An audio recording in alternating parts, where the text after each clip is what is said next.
Okay, everybody, welcome. Welcome to this webinar. I'm glad you're able to join us. We at the Missouri River Bird Observatory, or MRBO, we're excited to host some really great guests today in concert with our mission and our core values. They're kind of expressed in these eggs here. So we believe in bird-friendly communities, quality habitats, feeding the flock, people and nature. And we do that through our actual objectives of bringing conservation through scientific research, bird population monitoring, and policy advocacy. So that's kind of fits within that realm here. And K through 12 adult and community education and outreach. So it also fits into that sort of schema that we at MRBO try to do, all for the conservation of birds and their habitats. More information can be found on us at mrbo.org. I would like to do just a couple of house cleaning things here. If you're not that familiar with Zoom, if you are, we're recording this Zoom webinar. We can't see you attendees video, and we can't hear your audio during this discussion, but you can access the chat function, which is where we will be putting in resources that come up during the course of this thing. And also there's a Q&A box. So if you come up with questions, just throw them in there. That's the best place to put them because we'll be sure to get to them there.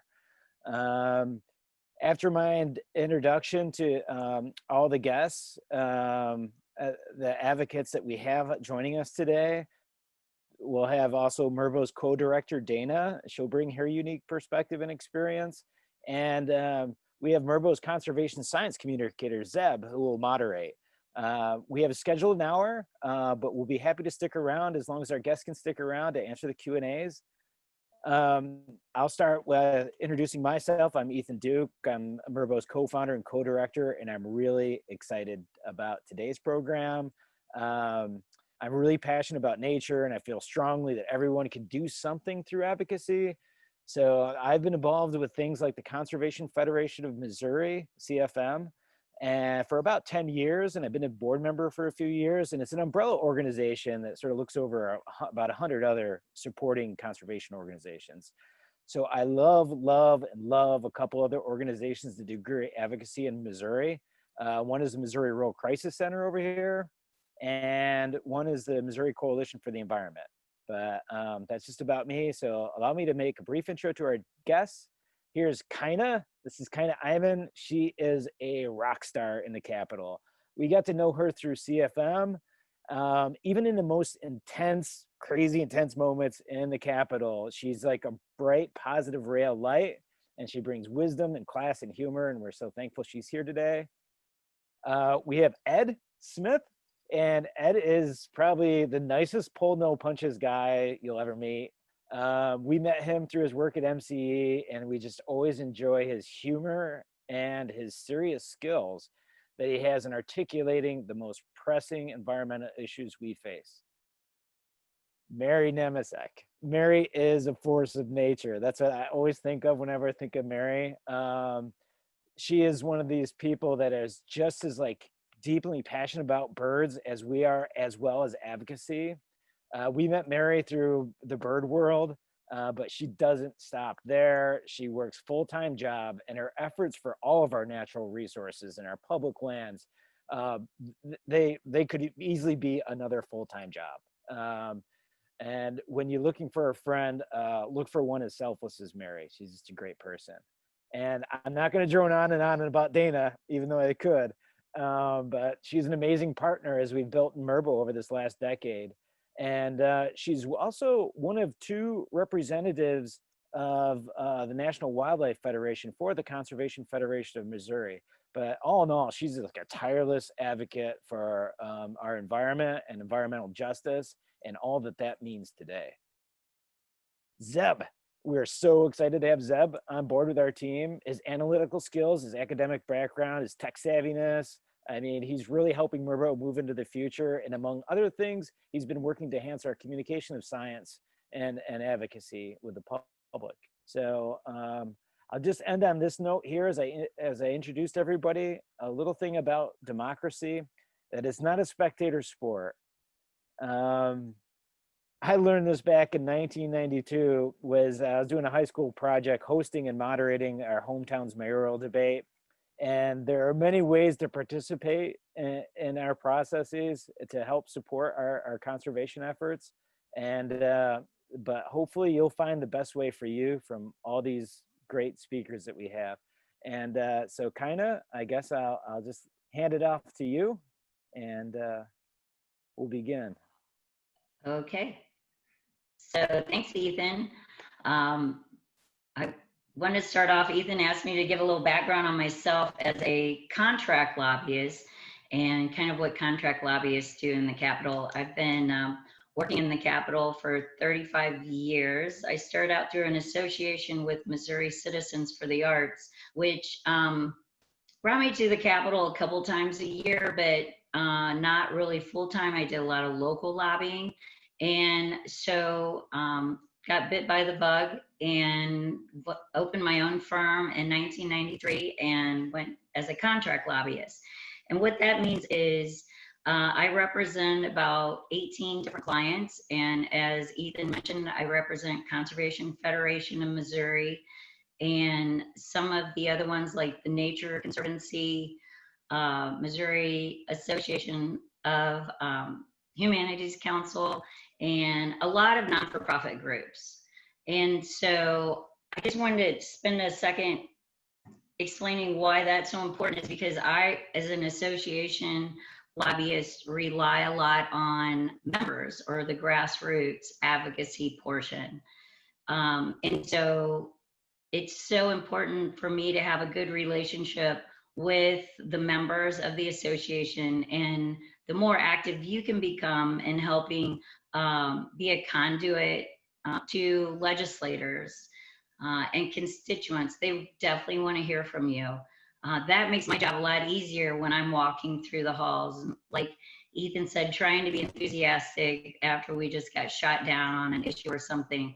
But knowing that I have my cheerleading crew behind me at home making calls and reaching out to the right people at the right time is totally so key and so important to any association's success.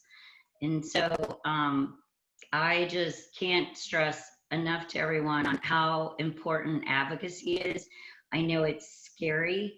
A lot of people don't want to get involved in politics. There's a lot of negative connotations right now. But if you truly believe in what you're doing, like Ethan and Dana and the members of the Missouri River Bird Observatory are, then this job should be a no-brainer for you. You just have to jump in and get engaged and get involved. So you're probably wondering, why would I want to do that? Or how can I do that? You know, I'm not a Boeing or a, you know, Ameristar employee or big corporation that has a lot of PAC dollars they can throw around to candidates. But you are a voting constituent in a House of Representatives district and a state senator's district. And so that can speak volumes. So the key is working with your contract lobbyist or your association lobbyist or staff member to know when that right time is. Because it doesn't help to make a call to a state senator if your issue is being debated in the House of Representatives, because they'll be like, call me in 2 weeks when it gets over to our chamber and it comes up for debate. So those are some kind of the do's and don'ts and rules of the game, I say. My job is to identify the problems, read all the bills. I go through what we had, I think 1,400 bills filed last session, find the ones that are important to my clients. I help draft bills and draft amendments so we can make bills better, because they always don't come out of the chute looking like we want. We do a lot of research. And then, like I said, I'm just a conduit between the grassroots advocates and their legislators, and trying to get the information to the legislators so they can make a informed decision about, you know, a particular piece of legislation. The people on the panel and I worked really closely on banning tax increment financing projects like big box retail projects in floodplains. And you probably wonder, what does that have to do with conservation? But I'm an avid duck hunter, and I've seen when these levees are built and they, put a Walmart in next to Creve Coeur Lake, it pushes the water up to the property where I hunt on. And it really affects the habitat and the conservation areas all around that TIF. So we have been successful in banning TIFs in the floodplains in the St. Louis and St. Charles areas. But as you know, we don't always get what we want. We're trying to take that statewide, and we were almost there this last year. So that's just one of the issues that I continue to fight for. So with that, I guess my words of wisdom or advice would be to get in and know who your people are that are running for office. I mean, that's the most important thing, especially right now. Don't forget to register to vote and make an informed decision on if that person's going to support what interests are special to you and what you like. And then don't hesitate to be, a resource to that person, because they don't know everything about everything. Some of them might think they do, but trust me, when they call you and ask you, is there heading in for a vote? What should I do? Is this good or bad? That's when you know you've become a valuable resource to that legislator. And that's what we want. We want informed grassroots advocates out there. So with Ethan, I don't want to take up all the time. I'll pass it on. No, and I did throw you in first like that, and I think I should have had a little change up in order, but I think what we're going to do here is move right on through, and we had a little side conversation going around here. So it's going to be Ed, then Mary, and then Dana, and then we'll get into some particular issues. Sorry about that. I just threw you in there like, here you go, kind of. All right. So my name's Ed Smith. I previously worked at Missouri Coalition for the Environment for almost 10 years, 2011 through mid-March of this year, and currently work at Sierra Club. I was previously a registered lobbyist. I called myself a pretend lobbyist, though kind of is the real deal. I showed up for hearings every now and again and coordinated lobby days with our membership and allies, kind of in the halls day in, day out, minus COVID-19 when you could actually do that kind of thing.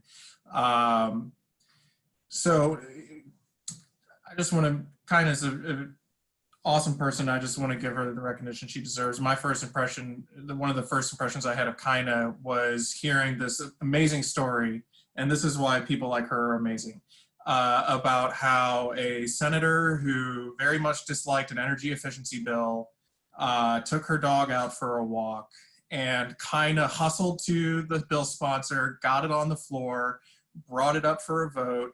It passed the session that year, was signed by the governor, and we still have property assessed clean energy, which is an energy efficiency financing mechanism, because Kyna was on it and was able to seize the day and get that bill passed. So that's what a really awesome lobbyist can do for you, is get a bill across the finish line. And to build on what Kyna said, one of my favorite definitions of power is organized money and organized people.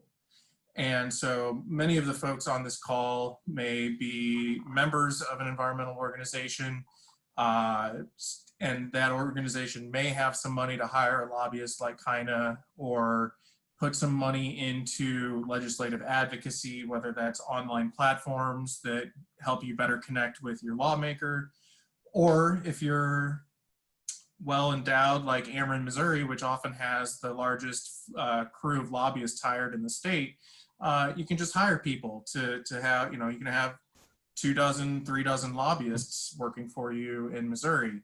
And then there's organized people. What Ameren doesn't have, and what some of these other special interests don't have, are grassroots people throughout Missouri who vote in these districts, whether it's a House district or Senate district, as Kyna was talking about. And when groups like Conservation Federation of Missouri, or Missouri River Bird Observatory, Sierra Club, Missouri Coalition for the Environment, Burroughs Audubon, whenever we organize people to move the needle on issues, it can overcome moneyed interests. Not always, but it happens. And so, one thing, we'll get into specifics later, but in terms of advocacy, one thing, if you're on Twitter, the political water cooler, if you will, in Missouri is Twitter. And you can find what's going on almost always by using the hashtag MoLleg. So that's MoLeg. Some people often pronounce it MoLeg, and that's funny. But it's MoLeg, hashtag MoLeg. That's if you want to, put anything out there with an opinion about what's happening in the state of Missouri, especially in the state government, in Jefferson City, in the Capitol. Use the hashtag MoLeg, and you'll get more people with your eyes on your tweets if you just do that. And you can also see what's happening that day in the Capitol. And so for the sake of brevity, the last thing that I'll say is that advocacy doesn't just happen in government. Advocacy happens businesses. It happens with non-governmental decision makers, corporations, businesses. Ameren, Missouri, the largest utility in the state of Missouri, is going to release what's called it's basically a strategic plan for how it's going to source its energy. It's called an integrated resource plan. And you can engage in advocacy by influencing a utility to accelerate the retirement of coal plants and invest in renewable energy. So I will shamelessly plug Missouri Coalition for the Environment's People's Guide, which I think Zeb will drop a link into the comments so you can check it out. It's basically a toolkit for how to create a strategic plan and achieve your goal. And that's what advocacy is. And with that, I will popcorn it over to Mary. Thank you so much. It's a real honor to be on this with Kyna and Ed because they both do so much every day. They're just good people out there fighting the good fight every day for us. So I'm Mary Nemecek. I'm president of Burroughs Audubon Society of Greater Kansas City. And I have very little to do with the Capitol. I got drawn into this when they wanted to put in a wind farm right next to Squaw Creek at that time. Now it's Los Bluffs National Wildlife Refuge up in Northwest Missouri. And I think a lot of advocacy starts with something you either want to do in your own area, like a recycling program, or putting in pollinator habitat, or stopping, putting a wind farm through a poorly sited wind farm through a wetland complex. And that's where the grassroots comes in. And that's what really my advocacy feeds off of, is being able to make changes in my community that are for the good of people and wildlife and nature. And so we were able, with a very small grassroots contingency, to we asked for the wind farm to be moved, and they ultimately ended up not building it, which saved an immense number of birds that would move between the wetland complex up there.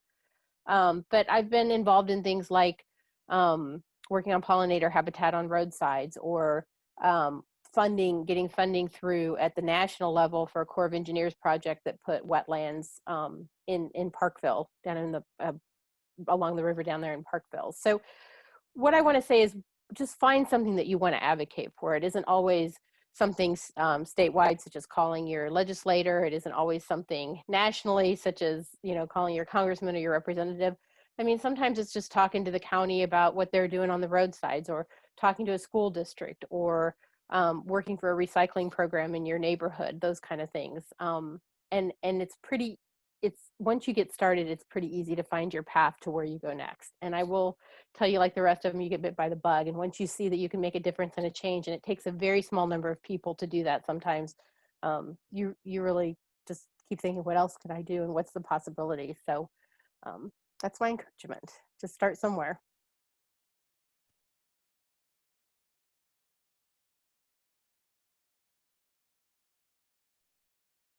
Hey everyone, I'm going to throw up a screen share here.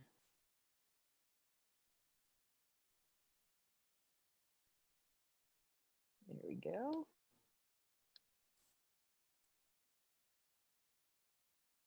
So being the Missouri River Bird Observatory, of course I have to talk a little bit about birds, but I do want to say at the outset that pretty much everything I'm going to say, with the exception of maybe specific policies or bills, is very applicable to all wildlife and applicable to our non-biotic natural resources such as air and water. So a lot of times when, and I really don't know the experience level of everyone that's on this Zoom tonight. I know some of you, certainly not all of you. So I don't know your experience level with this. I have less myself than Mary and Ed, and certainly than Kyna, but have been involved on and off while doing other things with MRBO for about 6 years. Some folks that are in Missouri remember the Right to Farm Amendment in, I believe, 2013, 2014. And that's sort of where Ethan and I became involved. And so at the beginning, you know, as wildlife biologists, it didn't really occur to us right away to necessarily get into advocacy, but it became the natural path. Because we think like a bird. And what I mean by that is we think about what birds need and what is good for them and what is bad for them. So just really briefly, some sort of large scale indirect causes, by which I mean these don't, I'm not talking about things that cause direct mortality. These are sort of landscape level, very insidious drivers of decline of bird populations. So habitat loss is a big one. Toxins, and in this way I mean essentially the toxins that kill typically the insects that birds rely on. And you can see the Kentucky warbler down in the bottom right there. About 96% of our bird species feed insects their young. So when we dump a bunch of, you know, pesticides on the landscape, it's going to affect bird populations. And then climate change, something that's incredibly pervasive that is happening now.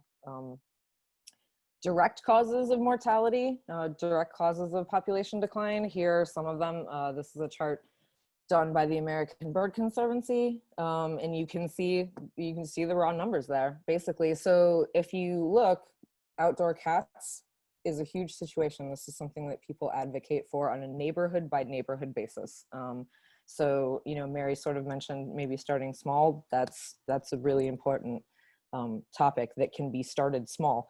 And then you can see various collisions with human-made structures. And then when you get down towards the end of the graph, you can see agricultural chemicals. There's more and more research coming out that birds actually ingesting directly some of our more toxic chemicals are having direct mortality. So there's kind of two levels to that. So then once you really start looking at the connections between birds and their habitat needs and the threats that they are undergoing, then sort of think like an ecologist and think about cause and effect. So this is just a really super basic, definitely not exhaustive list of some of the both positive and negative things that can affect the things that I just shared about drivers of bird decline. Obviously things like fossil fuels and things like direct development, but also good things like how is land managed and if land is restored. Water and air quality, of course. And then here in Missouri particularly, agriculture can be a big one. In some cases it can be good, in some cases it can be bad. And so just plug for next, 2 Thursdays from now, on September 3rd, we're having a Eating for Birds webinar with our friends at Missouri Rural Crisis Center. So we'll get really, really into the issue of agriculture at that time. So the way, I think about it, and we think about it here around MRBO, is what will a policy or bill mean for birds and other wildlife at whatever level we're talking about. So one very important thing here in the state of Missouri is the structure and function and funding of our major public land stewards of our state land, the Missouri Department of Natural Resources and the Department of Conservation. And this is something that comes up legislatively in Jefferson City all the time. Agricultural policy, of course, from big level farm bill things to county level confined animal feeding operation legislation that has also been a big deal in Missouri legislation. Toxic chemicals, of course. I think Mary might be able to touch on those a little bit. She's got a lot of experience with those. The Migratory Bird Treaty Act, this has been in the news lately. It's a 102-year-old bird protection law that the current federal administration tried to reinterpret to exclude industry from any kind of regulation. And it was just struck down by a federal court like last week. So that was pretty exciting. Single-use plastics, I'll give an example about that at the end. Obviously, pollution management of all kinds at all levels. Bird safe glass. Birds, you all saw that graph. Window collisions cause a very large amount of direct mortality in birds, and there's a lot of different campaigns at all levels to work on this topic. Kind of mentioned a little bit about tax incentive financing on floodplains. So floodplains are obviously very important wildlife habitat in general, and they provide a lot of other ecological services as well. So using taxpayer dollars to incentivize, you know, private development on those, we don't think is such a great plan. And then, you know, overall structure and function of other state and federal agencies that are tasked with conserving our natural resources and our wildlife resources.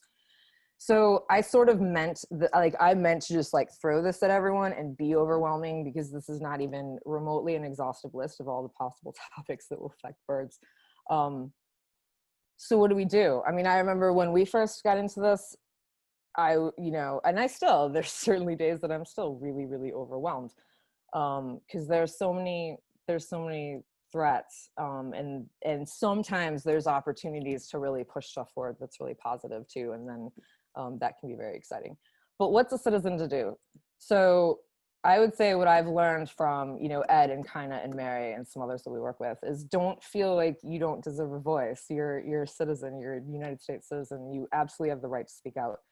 A lot of times I've heard yay amounts of stories about a county meeting or a city meeting where nobody even shows up. And so basically the commissioners or city officials just decide whatever they want, because they don't even get citizen input.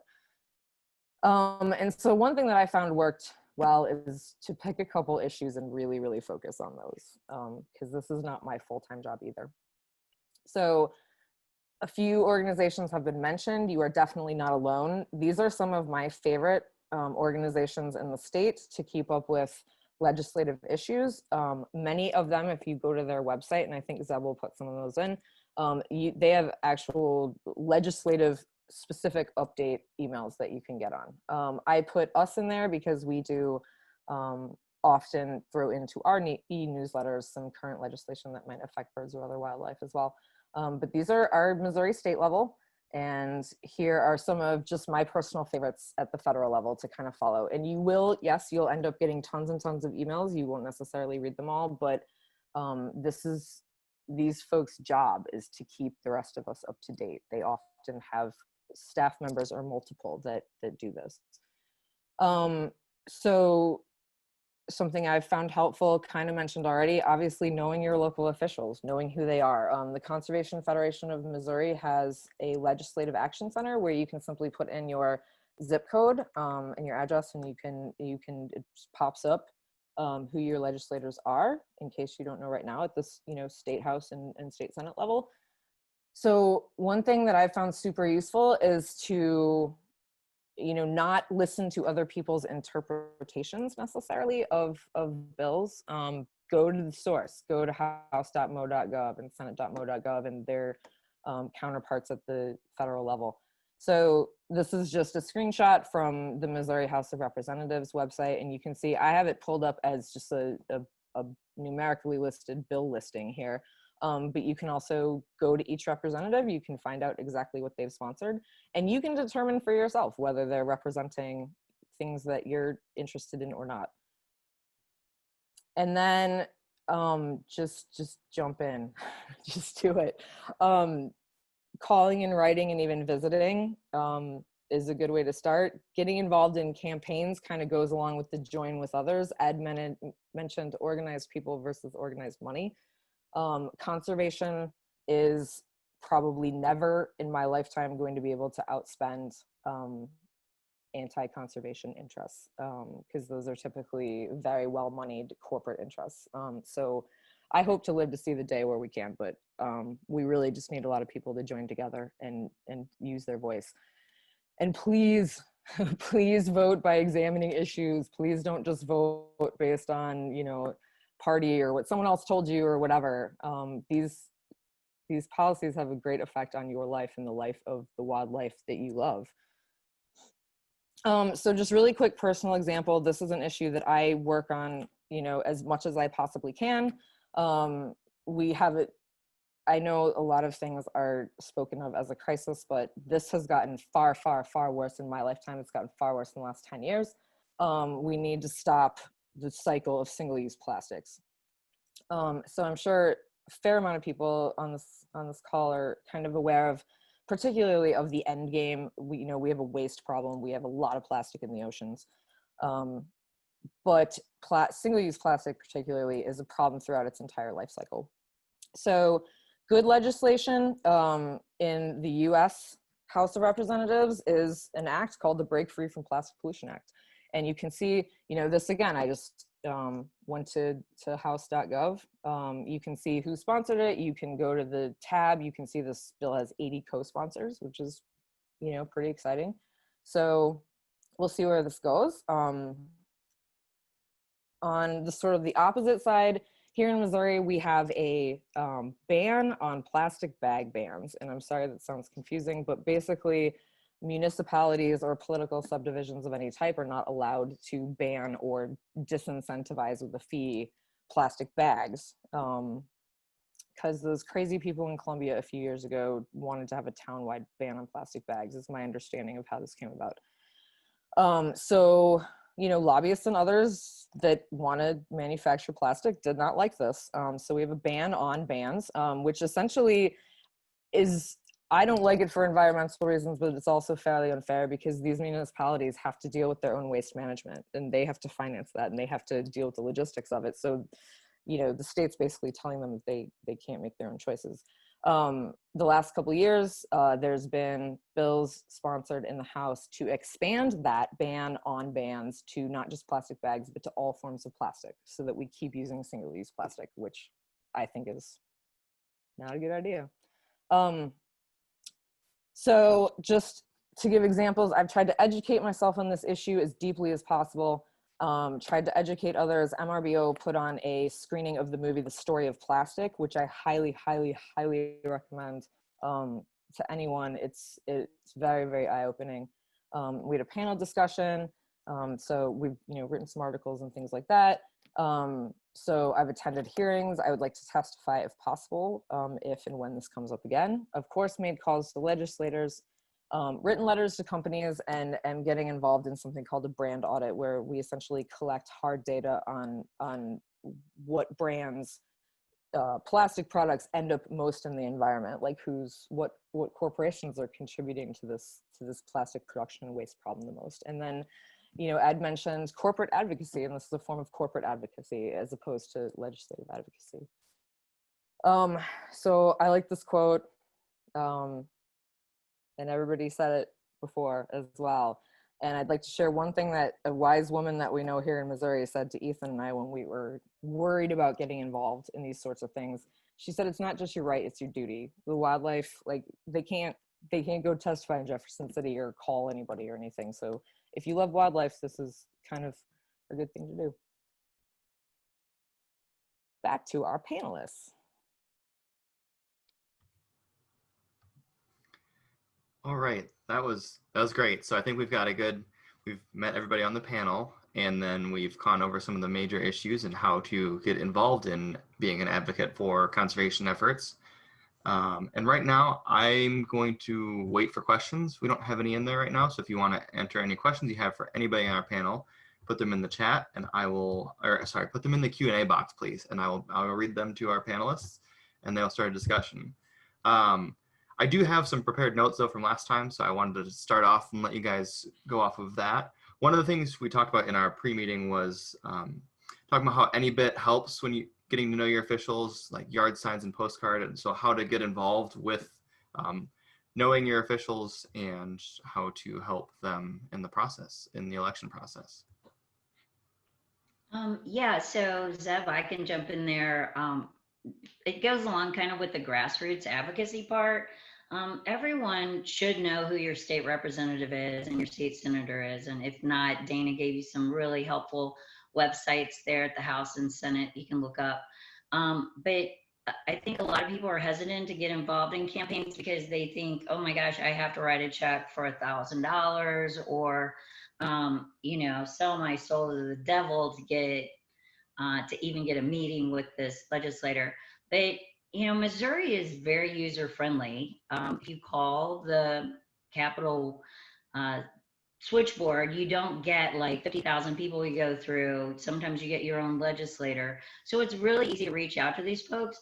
And, just sometimes volunteering. I know I got started addressing campaign envelopes for Dick Gebhardt back when I was in college, when he was running for president, and just went door to door for a local guy that was running for treasurer in my community, and just hung door signs and knocked doors for people, helped put out yard signs, even little things like that. Your candidate or your legislator is going to be so thankful, because just getting those boots on the ground involved, it's very difficult, and definitely the people writing the big checks aren't out there doing that. They're not canvassing or taking a pickup out to put up yard signs for people. So just, it's so easy to do that, but a lot of us just don't do it. So I would encourage everybody to jump in and get involved somehow, even if you can't afford to contribute. Yeah, and I'll piggyback on that. If you should get involved in campaigns, I got my start in the campaign life working on them, so I love campaigns, but I'm kind of sick. So, but if you don't want to get involved in campaigns or the election side of things, just make sure, like Kyna said, you know who your state representative and you know who your state senator are. A thing that's true in government is that the closer you are to the people, the more responsive you are. So you're less likely to get a response from Senator Hawley or Senator Blunt than you are from your state representative. You're far more likely to have that conversation with your state representative, which means you're far more likely to be able to influence how they think about a particular issue. And you may be thinking, well, Ed, my person, I know how they're going to vote on everything. It's not true. There's so many different issues that come up in the General Assembly, especially, and a lot of the stuff that comes up is not party platform issues. So you can find bipartisan dividing lines on certain issues, whether it's rural v. urban, or we had Republicans leading the effort to ban tax increment financing in floodplains, and some urban lawmakers had some things to say about it, and some rural lawmakers had some things to say about it. And, we did what we could to get that across the finish line. So, the closer you are to the person that's governing you, whether that's mayor, city council, state government, those are all fairly responsive people, and the better relationship you have, I'm not saying you have to be best friends with the lawmaker, but if they know who you are, like if you get their cell phone and you can text them, hey, I got this alert from MRBO about this plastics bill, I think you should vote for or against it, that can be really powerful, especially in the era of COVID, when it's unlikely we'll see a lot of large lobby days and things like that in the upcoming legislative session. I think it's important also to say how little it takes sometimes. I mean, a lot of elections are determined by 100 votes or 50 votes.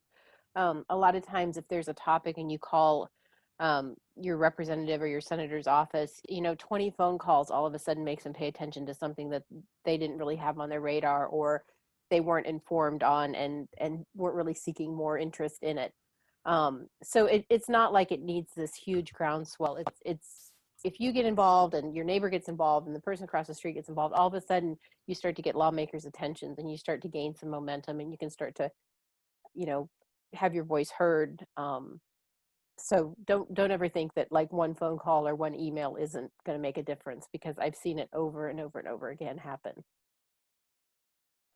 Yeah, I think one more thing I'd add is, if they don't vote your way, don't get mad at them and just walk away, because like Ed said, they may be with you on one issue, but they just can't be there with you on another issue for some reason or another.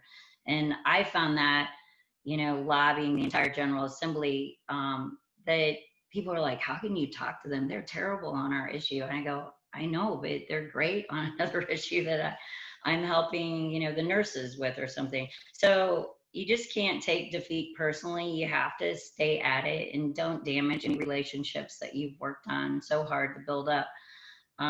Because, and you just have to appreciate their point of view. And one little trick of the trade is to know your opponent and what they're going to say. Because I've actually disarmed some legislators by going in and I'm like, okay, here's my spiel and why I think you should vote for this on behalf of CFM or whoever. And then I'm going to say, but here's what the Corn Growers Association, I'm just making this up, are going to come in and tell you. And then when the corn growers show up and give them that spiel, the legislator usually calls me back in and goes, you're exactly right. And, you know, arm them with some questions to ask those opponents. And that kind of helps your argument. Your opponent doesn't like it, but it's part of the game. That actually leads in perfectly to one of the questions we had in the chat. This was from Stephen, and it says, it seems like most of our rural legislators are bought and paid for by big agribusiness. Can we really make a difference? So I think kind of started off on that point, and then if anybody else wants to chime in, we can talk about that. How to fight, you know, business, how your voice can still be heard too. Kyna, you want me to take that one? Okay. So the big agriculture debate that happened in the 2019 session was around removing authority for local governments to apply their own ordinances to concentrated animal feeding operations or factory farms. And to be frank, is in the Senate, not a single Democrat voted for that bill, and one Republican voted against it. There was one Republican who stood up and actually filibustered with the Democrats, and it was the governor who was telling people to keep going, make them filibuster, and eventually there was a compromise to end the filibuster that resulted in the bill unfortunately passing. But you know, it takes the work in the electoral cycle. You know, Senator Sierra-Poy was the man standing up and filibustering with the Democrats on this. In the fallout of that bill, I went down to Cedar County, down to Stockton with Missouri Rural Crisis Center, who'll be on this program 2 weeks from now. And we just had a community forum, and it was mostly Republicans in that room. About 70 or 80 people showed up just to vent their frustration about what happened, why their state representatives voted for it, even though they were getting flooded with messages to oppose it. So, you know, there's always going to be a response in some way to a controversial bill that passes, whether it's good or bad. And in this case, you know, it resulted in some folks in leadership positions within the Farm Bureau at the county level stepping down and, you know, trying to encourage those people to run in their primaries and be sensible when it comes to agriculture issues in the Republican primary is something that, you know, individuals can do that certain organizations can or can't based on their IRS standing. But there are ways to overcome that power. It's currently in the courts, and we'll see how that shakes out. But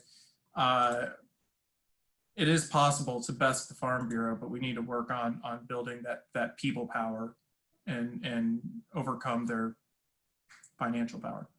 There was a race, a primary race just recently in southern Missouri on a anti-conservation candidate and a more pro-conservation candidate. Kyna, do you want to tell them about that and what happened down there? You're on mute. Yeah, we won. Which one? I don't know. Let me think. Yeah, but Mary's right. That we got in a lot of grassroots people from a lot of different areas got really engaged in a Senate primary.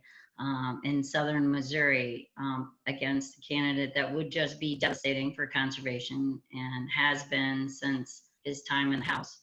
And so fortunately it was only 141 votes difference, but the person we wanted to win pulled it out in the end. And I think that person will be a lot better senator and a lot more supportive of conservation issues, environmental issues in the Senate than the one who lost. So yeah, it was a tough one though. Awesome. So it sounds like making a point at the primaries at the beginning of the cycle is really going to be helpful for that question. Another question we had was from Katie, and it was asking kind of another one with the intersection of birds specifically with policy. And this was when walking in a neighborhood in St. Louis. Previously, they came across a dead Virginia rail, and that was close to sidewalk in the grass, but not in immediate proximity to a house or wetlands. So they were curious what may have caused this. Could it have been a window strike, or could it be something else? So I think we'll defer to Dana and Ethan to address this one. It's hard to tell who Ethan's pointing at. I think he was pointing at Ed.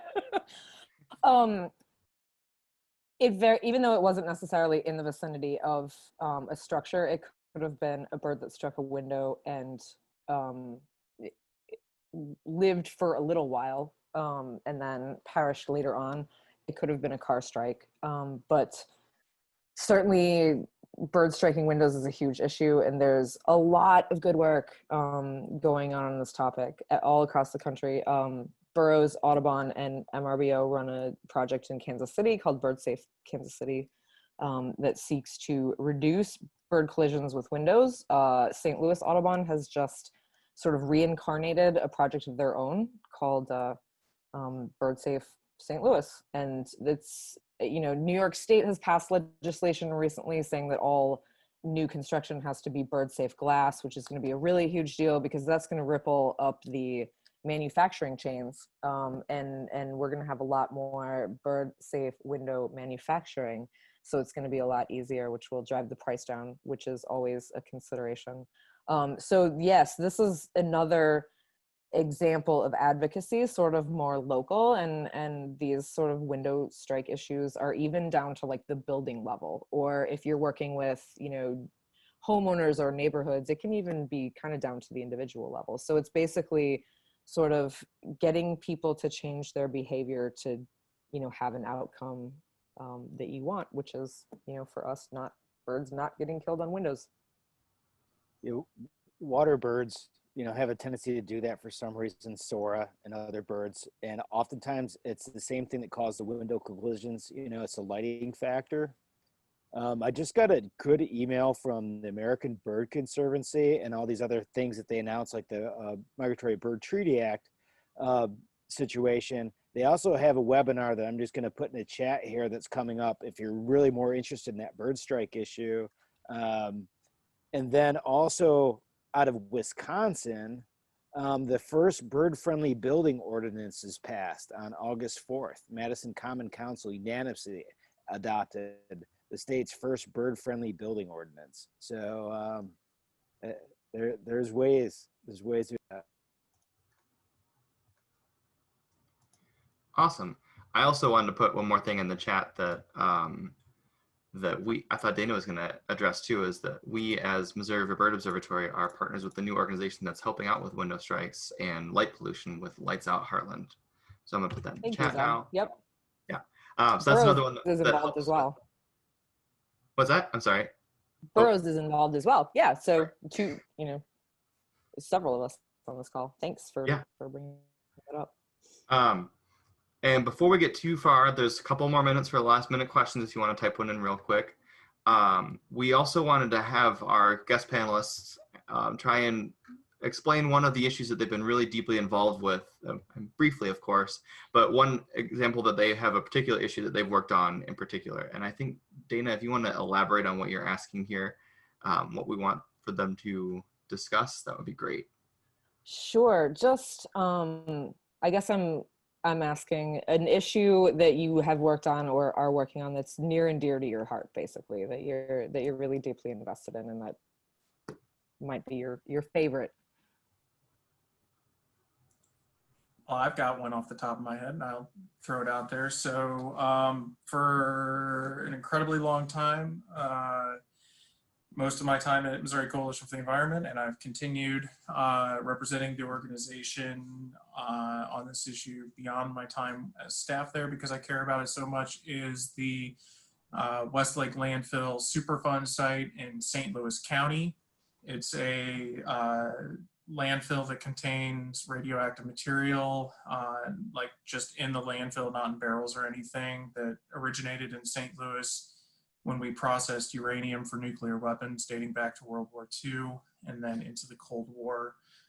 Many folks might have passed the radioactive mound in Weldon Spring on your way to a winery retreat with your friends.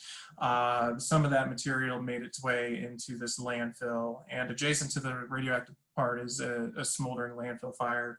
And the advocacy that we engaged in there basically led from the EPA deciding in 2008 to cap and leave this forever dangerous material in an unlined landfill in the floodplain of the Missouri River, to the Trump administration's EPA, proposed by Andrew Pruitt and signed by Wheeler, for a decision to remove up to 70% of the radioactivity in the landfill. So advocacy can also be in the form of government regulations or pending government decisions and not just legislative.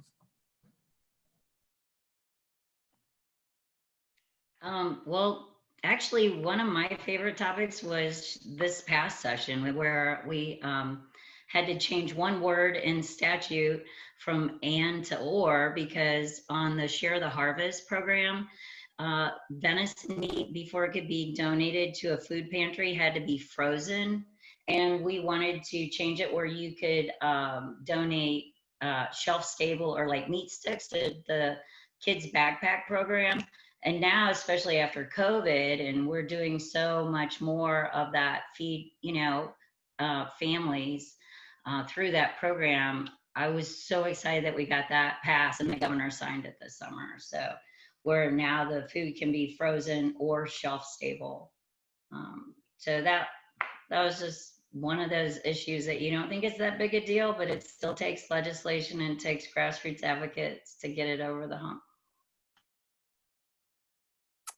I think the issues that I'm most passionate on is the protection of public land. And when we're talking about COVID, I don't think public lands have ever shown their service to us, at least in my lifetime, as much as they have during the quarantine orders and the pandemic. When people had nowhere to go, some of these lands were just loved to death to the point where there were issues with social distancing. But I mean, it just shows the need for them. And whether it's city, county, state, federal land, any land that we can protect is important for wildlife. It's important for us, for our mental health, for exercise, physical health.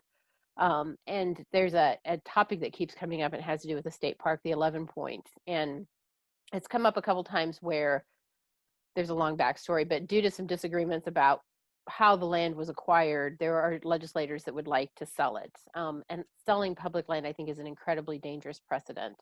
But especially selling a state park, something that's large, that people can recreate on, that wildlife has habitat on. And I'll tell you, from the senators that I've talked to when this has come up, as much as, and I know I keep harping on this, but just as many as 25, 50 phone calls will make a difference in how they're thinking about this legislation. From just getting up there and riding the train to, wait a minute, this could be a real problem, let me see what I can do with it. And so anytime public land is threatened or the acquisition of public land is abandoned, I get really passionate about it. And sending out things, when things come out on social media from these groups that we've talked about on things like this, just sharing them with your group, sharing them with your friends, sharing them on social media, sending out some emails. If you can get one or two more people, even, it'd be great if you could get a dozen people to call or email. Can make all the difference in the world. And that's really where I see small amounts of movement really start to pay off with legislators. So public lands by far, yeah. Yeah, so in addition to what Mary just said, to perfectly follow up with that, I put in the chat the DNR updates subscriber list thing, so you can get involved if the DNR happens to do anything like plan to sell off land or have any updates on your state parks. That's a good place to find them. Okay, I think we got time for one last question, and then we might stick around if there are any stragglers, but like we're approaching the 6:30, the hour mark. And this question is also related to bird safe window strike stuff, which we will be presenting in a future webinar, which is on our webinar list. And most of you guys should have gotten that email actually too, that has the upcoming webinar. So look forward to that. And then Dana also put her links in the chat for how to reach out if you're in the St. Louis area for bird safe communities and bird safe glass. But the follow-up to that question is, what do you do when you don't hear anything back from representatives that ignore you? And I wanted to spin that into one that we had also talked about yesterday, which is what do you do if representatives don't listen to you, or what are the best ways to talk to them? So via text or email, or what are the best ways to actually reach out to your representatives? Well, if they're not listening to you, vote them out of office, I hope, or run against them. No, I mean, that's going to happen sometimes. It is hard to get, especially incumbents that have been there a while, I find are hard to get them to answer. I think it's really key to get to know their staff as well. Their legislative liaisons work very hard in the Capitol, and they really get information to your legislators. So a lot of times if you don't hear directly back from the legislator, build a relationship with that staff person that can feed them the information that you need, because sometimes that cracks the bubble and can help. Or set up a meet and greet in your community. That will definitely get their attention. And invite them to have coffee at your, well, it's kind of hard now with COVID, but if you see them in the local community, set up a meeting with some like-minded advocates to talk to them about an issue. That will definitely make an impact on them. They'll have to respond to that. Yep, I can't agree with what Kyna said anymore. Please do not yell or be mean or any ill will you have towards a lawmaker. Just do the reverse and be as kind as you can to the person who picks up the phone, because those are professional staffers. They often have the ear and the trust of that lawmaker. And so, if you keep telling that person, hey, I've been trying, why won't Representative or Senator X, Y, or Z call me back? Then, write a letter to the editor. I've been trying to get a hold of my state representative. Have you seen them? Their face might be on a milk carton somewhere because I haven't heard from them. You can be clever and just try to be nice. And then, do some public forums like, hey, we're inviting so-and-so to show up because we haven't heard from them. And, that becomes the narrative that they really do not want.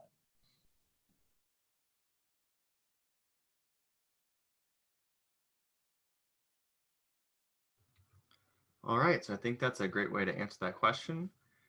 And I think that's about it. I don't see any more questions coming in, so we've hit our hour mark. I think we'll do any closing remarks and then do our hand waving and everything. But I want to say thank you all for attending, and be in touch and make sure to sign up for our upcoming webinars. And you have all the contact information for everybody here.